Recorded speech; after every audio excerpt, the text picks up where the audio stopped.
I hope this video will find you in good health. About 1 week ago, I conducted an opinion poll on the community tab on this YouTube channel. Who should be Raila Odinga's running mate in 2022? And what motivated me to do that was actually a post by a lady by the name Pauline Njoroge. Pauline Njoroge was by that time conducting an opinion poll on her Facebook page. And I wanted to check whether the results on her Facebook page were a true reflection on what I was going to get on my channel. The only thing was that the person who won on her channel is the same person who won on my channel. On my channel, 12,000 people voted. That's a huge number. 12,000 people voted.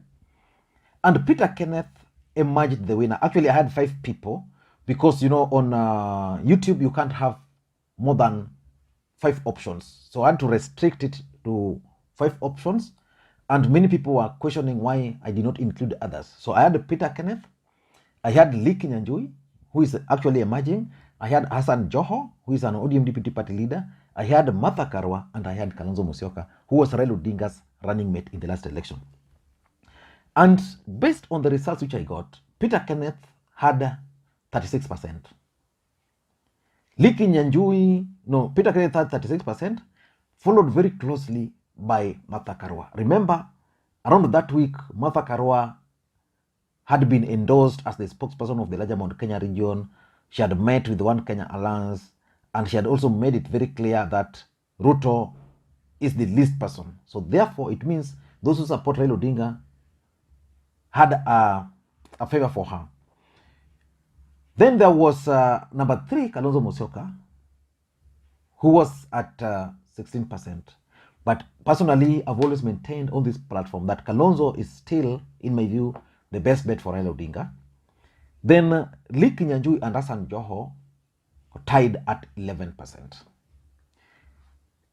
The 12,000 people who voted for this are human beings. And therefore, on this channel, the preferred candidate for Raila Odinga is actually Peter Kenneth. And the same week, there were details which emerged that the Mount Kenya Foundation were pushing for Raila Odinga. They were actually pushing for 5 names to be named by Raila Odinga as their preferred running mate. So in this video today, I want us to look at these 5 names which Mount Kenya Foundation wants Raila Odinga to pick for a running mate. But before you do that, for those who are watching this channel for the first time, please take a second or 2 and click the subscribe button so that next time you produce a video like this, YouTube will automatically notify you. And to the subscribers, I want to continue thanking you guys for your continued support. Thank you guys so much, so much, so much. It's not easy, but you guys have stood with me. You've made things a bit easy for me. That's why I'm able to do this. The support is overwhelming. I know many people I've never met are sending me their contribution towards the funeral expenses for my dad, who will be buried on 30th. I want to thank you guys so much. Now, let us get back to business. Mount Kenya region is going to determine the next president of the Republic of Kenya. And the Mount Kenya Foundation, a group which is credited for securing Kibaki's 2nd term, securing President Uhuru Kenyatta's 1st term, and securing President Uhuru Kenyatta's 2nd term, is currently pushing for Raila Odinga's presidential bid in 2022. But they want Raila Odinga to choose a running mate. And according to sources, they have proposed 5 names. I want us to look at these 5 names. And I want to conduct an opinion. So you'll tell me out of these 5, who do you think should be the preferred candidate? By the way, let me just name the 5. There is Peter Kenneth. There is James Mwangi, the CEO of Equity Bank. There is Lee Kinyanjui. There is Peter Munya. And there is Martha Karua. Out of those 5, who would you prefer to be Raila Odinga's running mate? The choice of a running mate is also going to be very important for all the presidential candidates. Number one, a good running mate should be able to help the presidential candidate raise funds.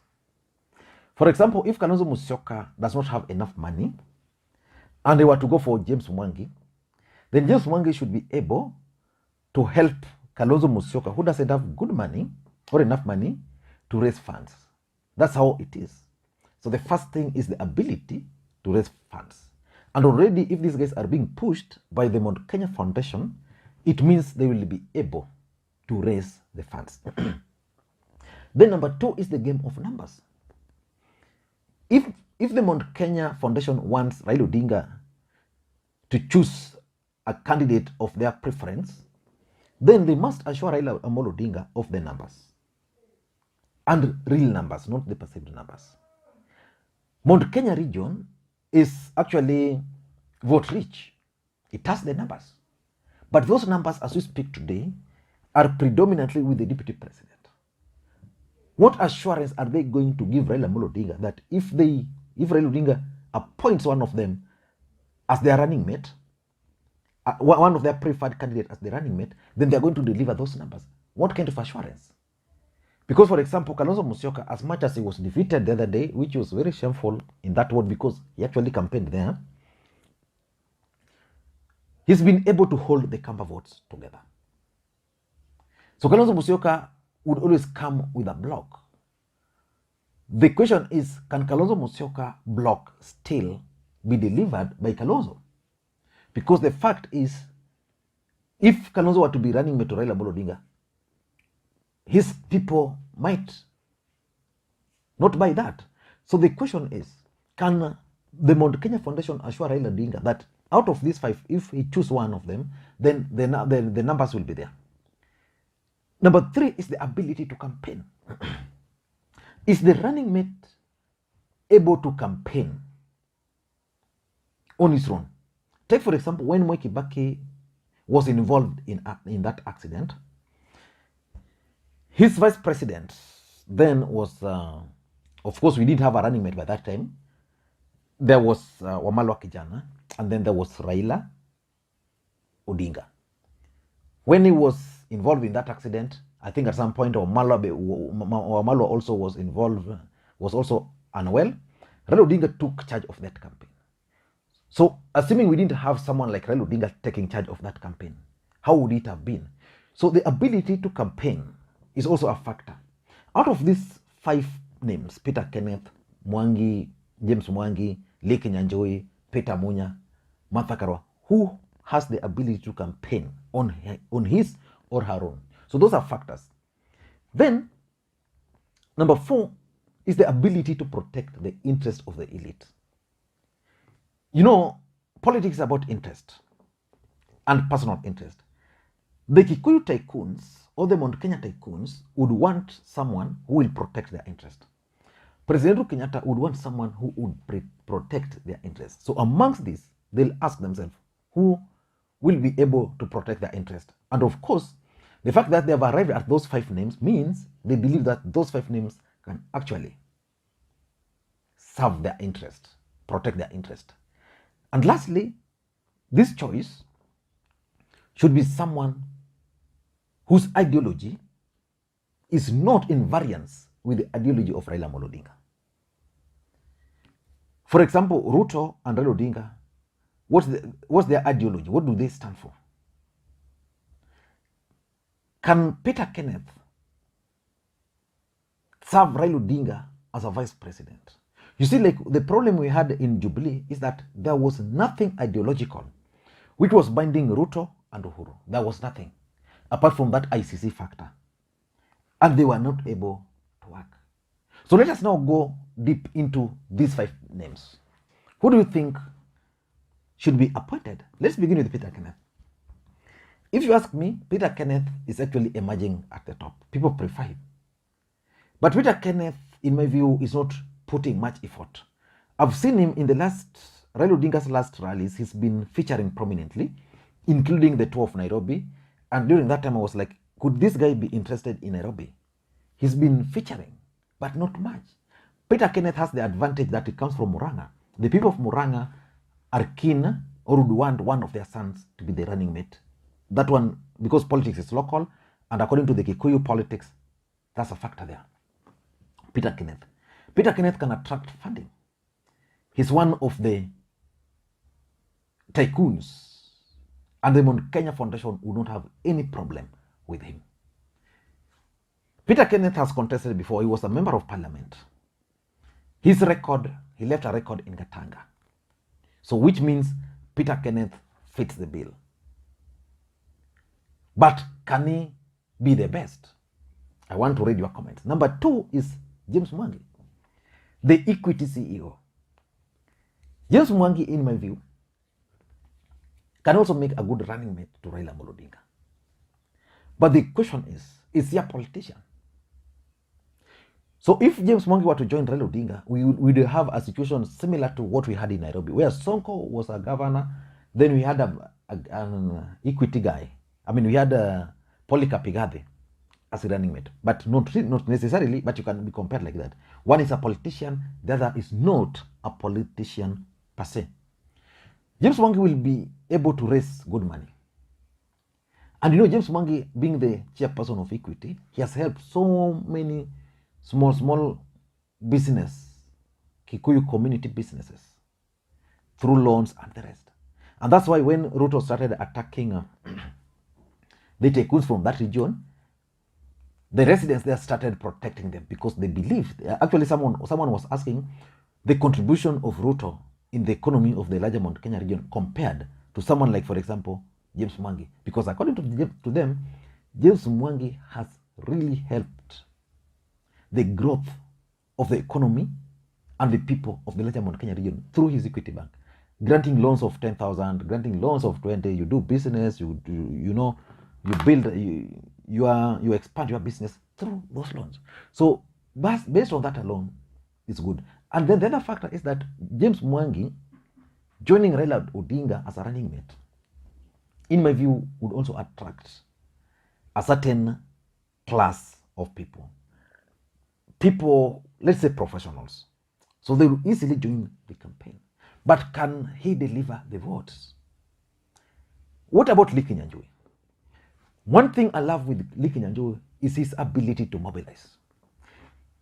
He's also not out to outshine anybody. Lee Kinyanjui is just doing his stuff, going outside there, campaigning, doing things, joining Raila Odinga. You know, when Raila Odinga is in Nakuru, is there, massive rallies.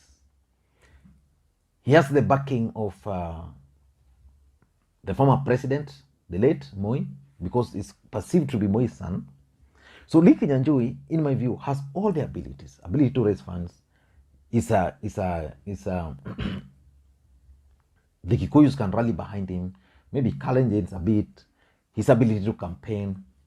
He can protect the interests of these people, being associated with the former president.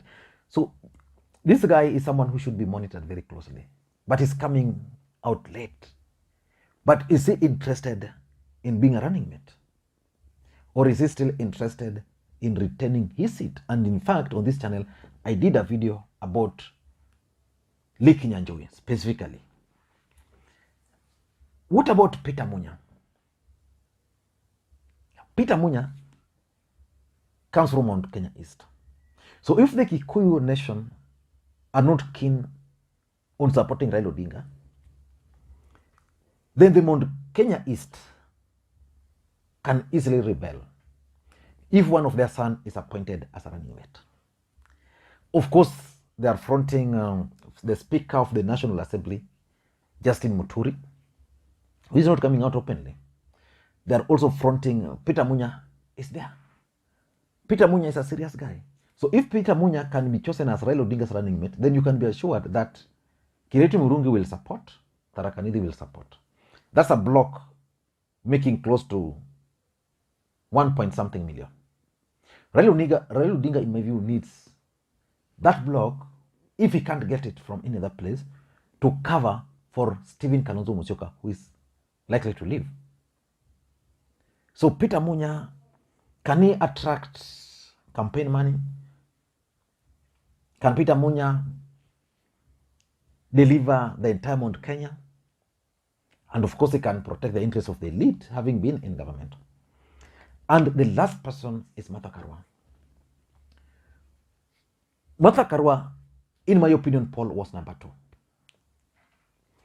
Martha Karua has the advantage of being a woman. So the gender equation is going to be solved. And the women of this country will easily embrace Martha Karua. That will be a plus. Although they normally say that women are their own enemies, but most of them will rally. What about the ability to raise funds? She will be able to raise funds, even through women. There are so many women organizations in the world who would want to promote women leadership or women in leadership. Martha Karua being a running mate would mean that she's just close to the presidency, so there is easy support. What about the ability to campaign? Martha Karua can campaign. She was the only man standing during Kibaki era. Can she protect the interests of the elite? That's a question for another day. But the truth of the matter is that Martha Karua, in my view, fits the bill. But I want to listen to you from you. Who should be Raila Odinga's running mate? Vote now.